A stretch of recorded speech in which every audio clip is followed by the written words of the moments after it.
When President Trump announced on Monday an executive order changing federal recommendations for childhood vaccines, he was flanked in the Oval Office by Health and Human Services Secretary Robert F. Kennedy Jr. It was the moment physicians and public health experts feared when Kennedy was approved for the job. The conspiracy theories and flimsy science Kennedy had been pushing for years on the outside had become government policy. So what should you and your family know about vaccines as we head back to school? NBC News medical contributor Dr. John Torres has our Sunday focus. President Trump previewed what was coming as he campaigned for a second term. I'm going to let him go wild on health. Health and Human Services Secretary Robert F. Kennedy has long questioned the safety of vaccines. There's no vaccine that is, safe and effective. But during his confirmation hearings, Kennedy sought to ease concerns about his record. I believe that that vaccines play a critical role in healthcare. But now the head of the HHS has helped push the administration towards a radical reinvention in vaccine policy.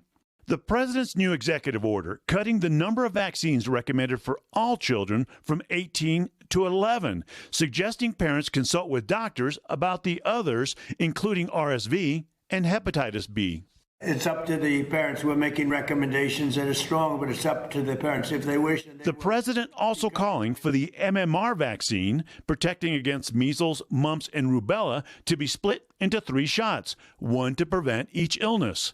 Together, there could be a possibility they're quite lethal, and separately, it looks like they are not at all lethal, but just very effective. A claim based on no scientific evidence. Reporters pushed back.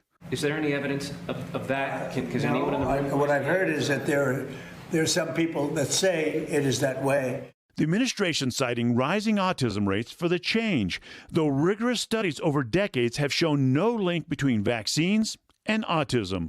Dr. Paul Offit is the director of the Vaccine Education Center at Children's Hospital of Philadelphia.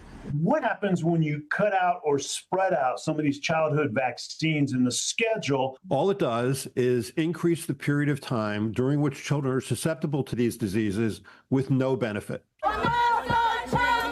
Despite the rise of the anti-vax movement in some places, support for childhood vaccines remains high nationwide. A Harvard poll finding 77% of Americans say children should be vaccinated to attend school.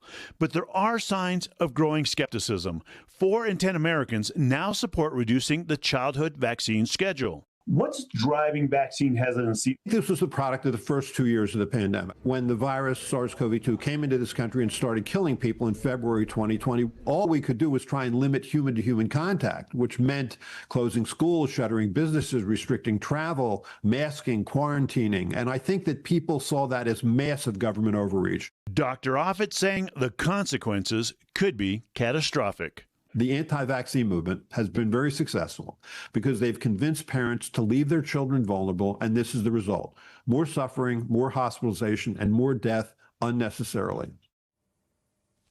And Dr. Torres joins me now live. Dr. Torres, good morning. We should underline, as dangerous as they are, these are recommendations from the administration, not laws. So how should parents or anyone considering a vaccine proceed from here?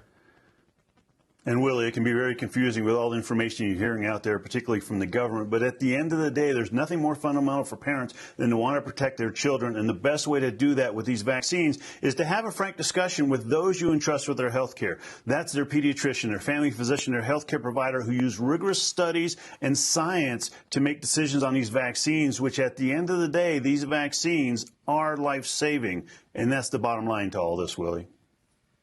Such an important look at this. There's so much bad information out there now coming all the way from the top. Dr. Torres, thanks so much. We really appreciate it.